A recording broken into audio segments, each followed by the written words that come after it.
गावामध्ये पलीकडे यायचं सर.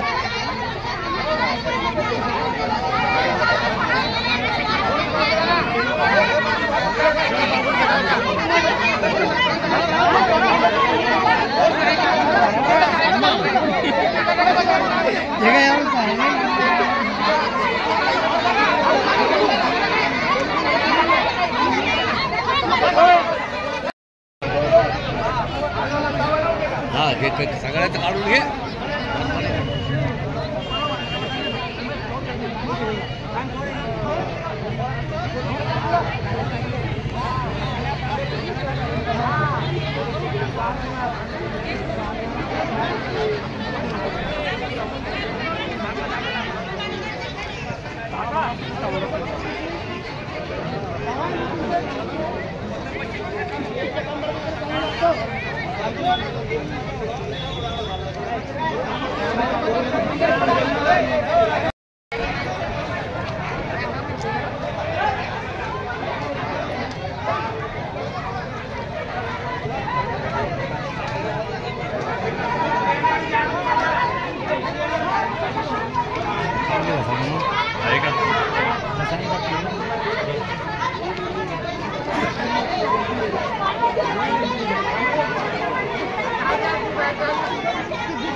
कापूस दिला कोणाला?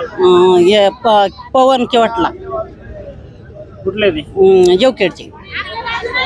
काय भाव दिला कापूस? 95 दिला. किती क्विंटल होता? 80 क्विंटल. पैसे किती दिवसातून थांबलेले? 2 वर्ष झाले. आज पैसे देतो आम्ही, त्याच्याकरता इथं आलो. पैसा द्याला नाही. पोलीस लोक म्हणते तुम्ही थांबा. आम्ही कसं थांबा?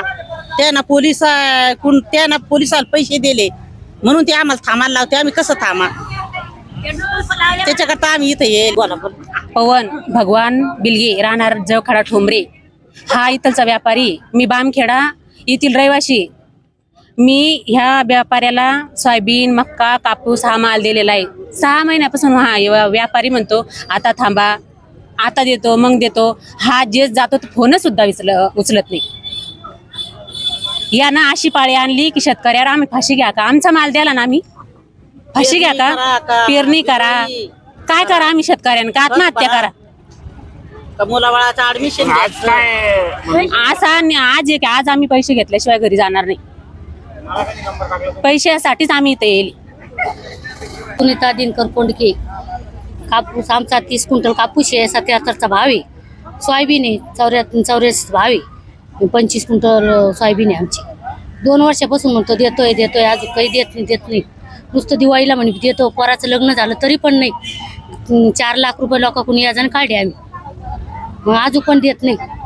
आज आता आम्हाला पैसेच लागतील. भोकरदन तालुक्यातील जवखेडा फाट्यावरील असलेल्या व्यापाऱ्यानं या परिसरातील जवळपास 250 ते 300 शेतकऱ्यांची फसवणूक केल्याचा प्रकार आता सध्या उघडकीस आलेला आहे.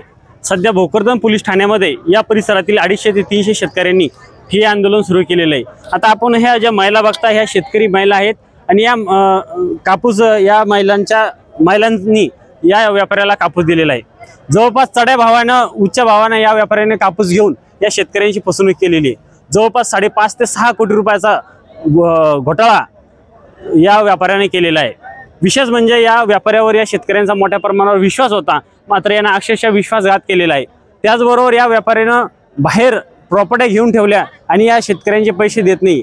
ऐन पेरणीच्या तोंडावर या शेतकऱ्यांची अडवणूक व फसवणूक होत असल्याचं या ठिकाणी दिसून येत आहेत.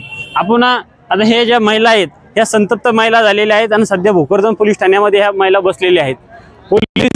पोलिसांची गाडी असेल किंवा या व्यापाऱ्याची गाडी असेल, ह्या महिला जाऊ देणार नाही असा पवित्रास या ठिकाणी घेतलेला आहे. खरं तर अशा बोगसगीर व्यापाऱ्यापासून शेतकऱ्यांनी सावध होणं गरजेचं आहे.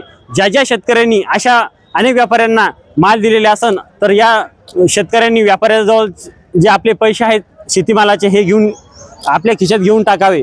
अन्यथा असे व्यापारी फसवणूक देखील होऊ शकते. त्याचबरोबर हा व्यापारी हे पैसे घेऊन बाहेर देशामध्ये पळून जाण्याच्या तयारीत असल्याचं या ठिकाणी बोलले जाते. विश्वास धसाळ, भोकरदन.